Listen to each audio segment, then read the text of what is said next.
Hello, this is Matt on the Moon Lambeau channel. Attorney John Deaton, who of course is the attorney seeking to intervene in the SEC versus Ripple case on behalf of roughly 19,000 XRP holders, says that the SEC is going after XRP because Ripple has a massive stash of 55 billion XRP themselves. And so some in the community are asking, does this mean that the SEC wants Ripple's 55 billion XRP, the vast majority of which is in escrow?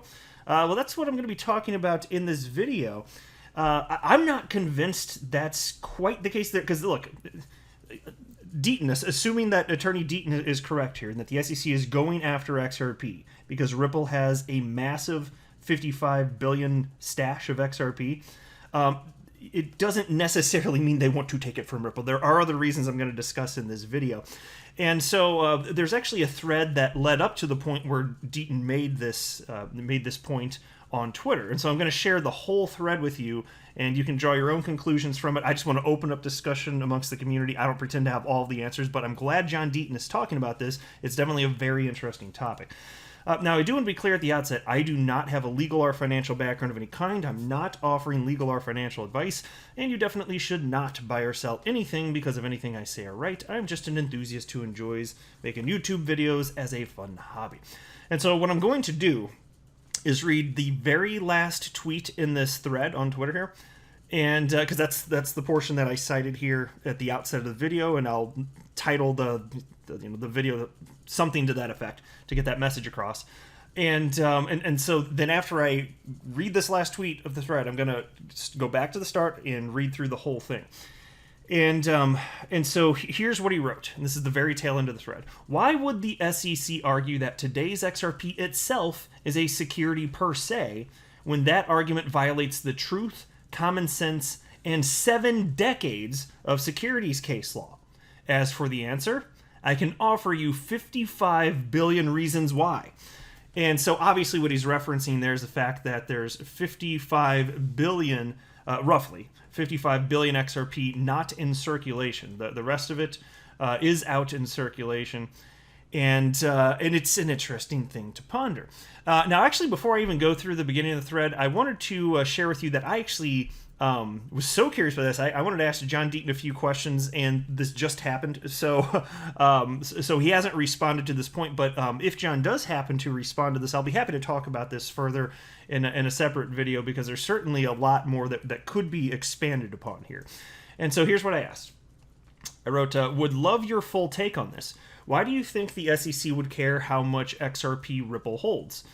Do you think the SEC wants Ripple to hold less XRP? If so, why? Would the SEC want to take XRP away from them, even if not by force, or have XRP burnt? Very interesting topic. And by the way, I wish there were more characters here. Or maybe I should have had a follow-up tweet, but it isn't necessarily the case that the SEC cares about how much XRP Ripple has. It could be about the distribution, and I'll talk about that because there are a couple questions or comments that came after I wrote that to me, and so I wanted to highlight just a couple of them here. And so there was a tweet from XRP Miscu. Am I saying that right? Miscu? XRP Miscu? It's something like that. It wrote, hey Moon Lambeau, maybe the SEC knows the true value of XRP and wants to confiscate it, question mark. And so I responded with the following. I understand the SEC, via the courts, can seek disgorgement, but this would be different. This would be the SEC taking, or attempting to take, an asset from a business that rightfully owns it. That would be an unbelievably huge story. What could the rationale possibly be? And so that's my tweet, and I mean that though. Think about that. If the SEC is actually going to attempt to take the XRP, that has nothing to do with disgorgement, because when you're talking about disgorgement, like you're talking about that $1.3 billion in XRP sales between Ripple and Brad Garlinghouse and Chris Larson that keeps getting discussed. Like, that's disgorgement. So we're talking about, okay, the money that you got from that, give it back. But in this case, you're talking about XRP that Ripple, the company, owns, that it hasn't sold. And somebody can just take that? That's messed up. That is seriously... So if that happens, that would be a huge story, even for mainstream media, I'll tell you that. Tech Geek 101 responded to me and wrote, exactly, that's the actual case. That's what the actual case is about.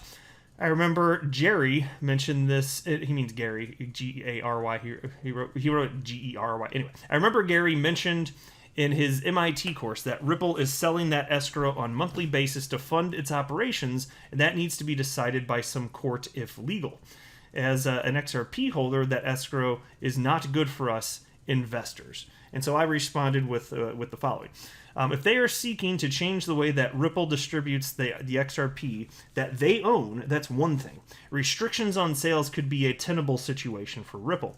But if we're talking about burning their holdings, or those holdings being taken away from Ripple, that would be insanity.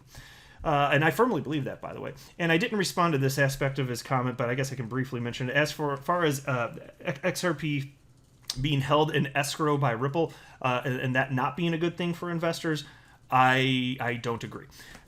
So here's the deal. It's well known. Ripple's transparent about it. XRP is a primary funding mechanism for them, and so if you think that Ripple not having their funding mechanism is good for XRP holders, then I disagree, because I think that Ripple is a force for good within the XRP ecosystem, and I think the vast majority of XRP holders would agree with this. And so if you're one of those that does think that it would be better if that didn't exist, I encourage you to rethink that. I think that it would be catastrophic, and I've talked about that in previous videos, so I'll leave it there, but that's my personal opinion. That's fine if anybody disagrees, but that's my take on it. And so now to the top of this thread.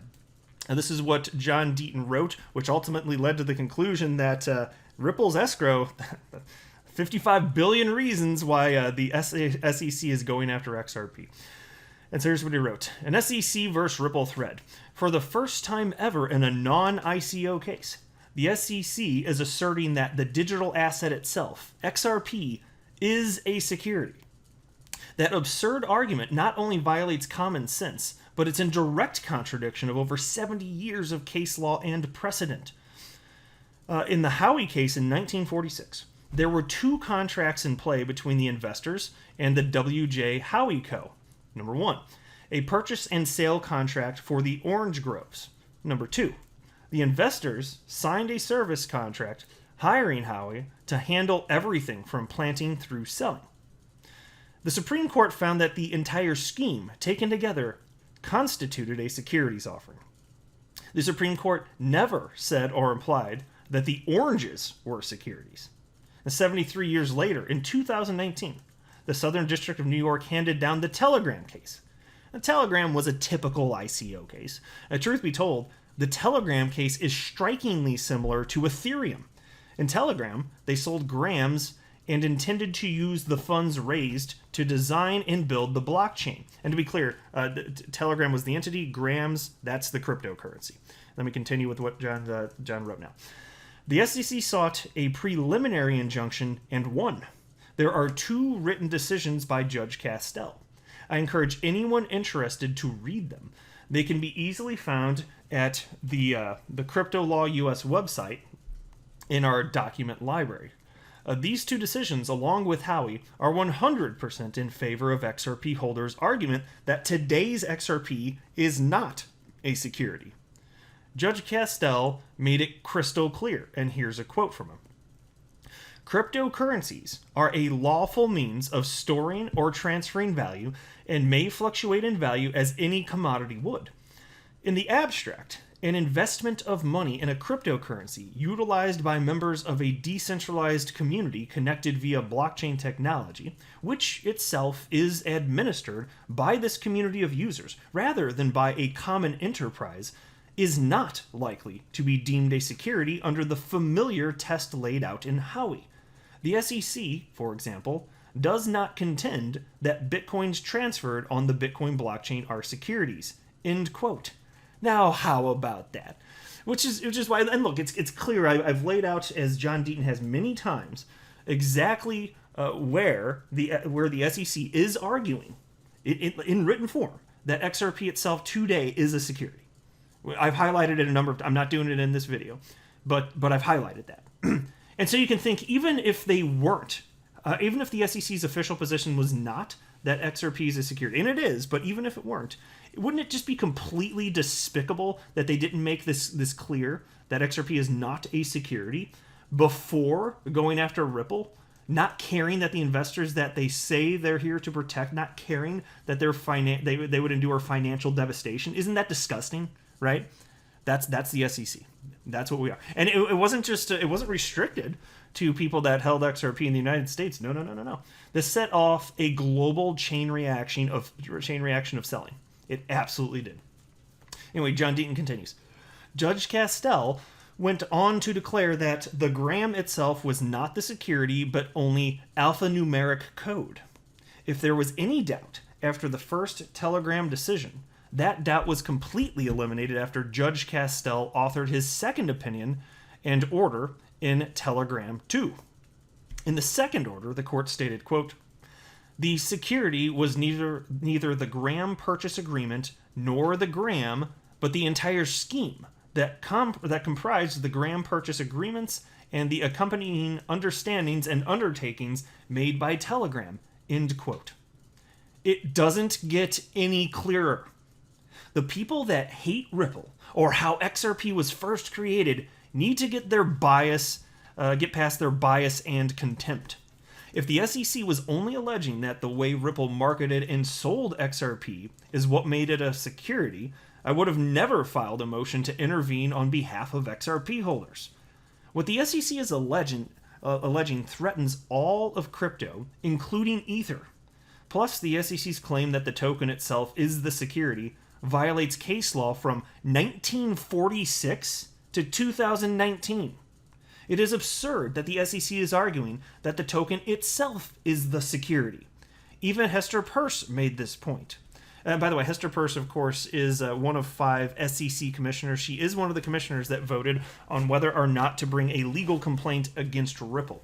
We don't know for sure how she voted, but I would hazard a guess that the answer is she did not vote in favor of it. But even if she did, she's so rational, all the things that she's citing about a proper approach, I'd still agree with all of those other things. I would really question why she voted against Ripple. But we will find out at some point once the case is settled. That'll become public knowledge.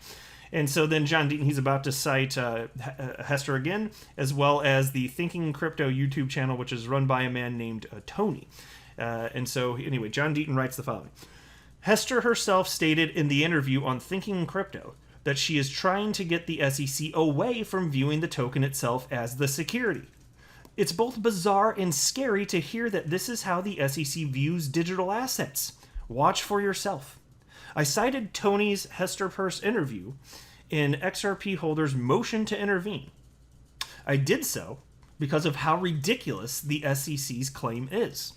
The SEC claims that today's XRP, which has been traded on over 200 exchanges for the last 8 years, is itself a security, even though a Ripple controls less than 4% of all validators on the network, which gives them no power whatsoever on the XRP ledger. The above quote is credit to Panos, at Panos Mech, who I have highlighted on my channel before, who destroys all the misconceptions of XRP and the XRP ledger below. And then he links to a piece written by Panos. And then John continues. In Telegram, when you read the court's explanation of how a decentralized cryptocurrency doesn't meet the Howey test, then you realize that calling today's XRP itself a security is the same as calling the oranges securities. And you come to the one burning question. Why, and this brings us to the end, why would the SEC argue that today's XRP itself is a security per se, when that argument violates the truth, common sense, and 7 decades of securities case law? As for the answer, I can offer you 55 billion reasons why. And so look, to sum it up, and it could just be the case that the SEC, the escrow holdings are a factor, and it could be the case that the SEC just wants to have restrictions on the sales of XRP. And we've seen things like that before, like with the Kick Interactive case and the Ken token. There are restrictions put on Kick Interactive, but they can still sell the damn thing. And so maybe that's all it is, and maybe that's all John Deaton was getting at there. But it did open up, this has opened up, and this isn't the first time it's been discussed, but it does open up the question for the community of, okay, is the escrow a bigger issue for the SEC? If so, then why, and what does that mean? And so a lot of people are speculating that it's more so they want to take it or this or that, and I'm not convinced of that at all. I'm not going down that path. If the escrow at all is a problem, and John Deaton very well may be right here, he very well may be, my guess anyway, is that it would be more so about restrictions needing to be placed on it. So we'll see. Hopefully John Deaton has an opportunity to write back. And again, if he does, I'll be happy to share what he has to say. But I wanted to provide full context for his comments here because it's a big topic and it's something that interests all of us, I know. But I'm not sure. I tell you what, I would love to have the conversation continue in the comment section below here. I don't have my mind made up 100%. I'm very open-minded on this, but I'm sharing what I've shared with you to this point. It's my best interpretation of what seems plausible to me at this particular moment in time, but absolutely willing to be persuaded here.